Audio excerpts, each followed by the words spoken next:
সকাল সকাল বিশাল বড় একটা মাছের পিস নিয়ে হাজির হয়ে গেলাম আপনাদের মাঝে। হ্যালো এভরিওয়ান, আসসালামু আলাইকুম। সবাই কেমন আছেন? আশা রাখি সবাই খুবই ভালো আছেন। শীতকাল তো আসলে সবার আরামদায়ক একটা কাল।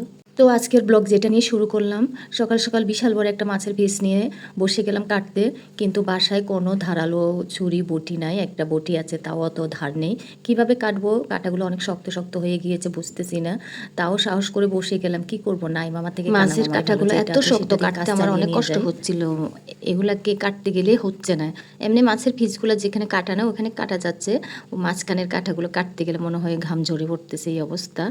এটা আমি কাটতে চাচ্ছিলাম, কিন্তু আমাদের বউ এটা কাটতে নিষেধ করতেছিল, যার কারণে এটা আমি কাটি না, বলে যে বড় মাছের এটা রেখে দেন।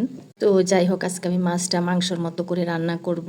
ছোট ছোট পিস করতেছি, যার কারণে মশলাগুলো যেন মাছের ভিতরে ঢোকা হোক, সেই কারণে ছোট ছোট করে পিসগুলো করে নিলাম। টমেটো দিয়ে আজকে সুন্দর করে মাছগুলো রান্না করব। যাই হোক, সবচেয়ে বড় কথা হলো কি জানেন, এই যে এটা হচ্ছে তেঁতুল। আমার বাসায় আর কোনো টক ছিল না, তেঁতুলটা আজকে মাছে দিব। আমাদের চট্টগ্রামের প্রায় মানুষ পাঙ্গাস মাছে একটু টক না হলে খায় না, রান্না করে না পাঙ্গাস মাছে একটু টক ছাড়া। যেমন টমেটো, তারপর আম, তারপর জলপাই, আমরা যেটাই পাই। আমার পাশে কিছু ছিল না, হাতের পাশে তেঁতুল ছিল, তেঁতুলটাকে আমি গুলাই ভালো লাগে না, এটা দিয়ে রান্না করতেছিলাম। প্রথমে আমি এখানে সব মশলা একেবারে মাংসের মতো করে দিয়েছি। আদা বাটা, রসুন বাটা, পেঁয়াজ কাটা, তারপর গরম মশলা, হলুদ, মরিচ, মশলা সব একসাথে নিয়ে আমি কষিয়ে নিলাম। এদিকে আমার ছাদের বাগান থেকে সুন্দর সুন্দর টমেটো নিয়ে আসলাম, টমেটোটা কেটে কাঁচামরিচও কেটে রাখলাম।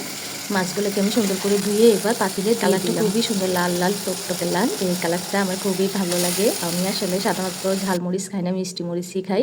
অনেকে মনে করবে এত মরিচ দিয়েছে ঝাল হবে না, আসলে ঝাল হয় না। কিভাবে পাঙ্গাস মাছ রান্না করেন একটু আমাদের জানাবেন। আমাদের ঝাল যদি বেশি তো অবশ্যই শুনলে টক ছাড়া ওনারা পাঙ্গাস মাছ খেতেই পারে না, ইম্পসিবল।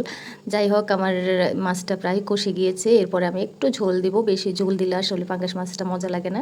হালকা হালকা ঝোল দিয়ে তারপর সিদ্ধ করে নামিয়ে খেলে খুবই সুস্বাদু লাগে। আর পাঙ্গাস মাছের একটা সুবিধা হচ্ছে বাচ্চারাও খেতে পারে, আর ওখানে কোনো কাঁটা থাকে না, কাঁটা বাচ্চার কোনো ঝামেলা থাকে না। এরপর আমি টমেটোটা দিলাম, টমেটোটা দেওয়ার পর কালারটা আলাদা আসছে। আল্লাহ হাফেজ।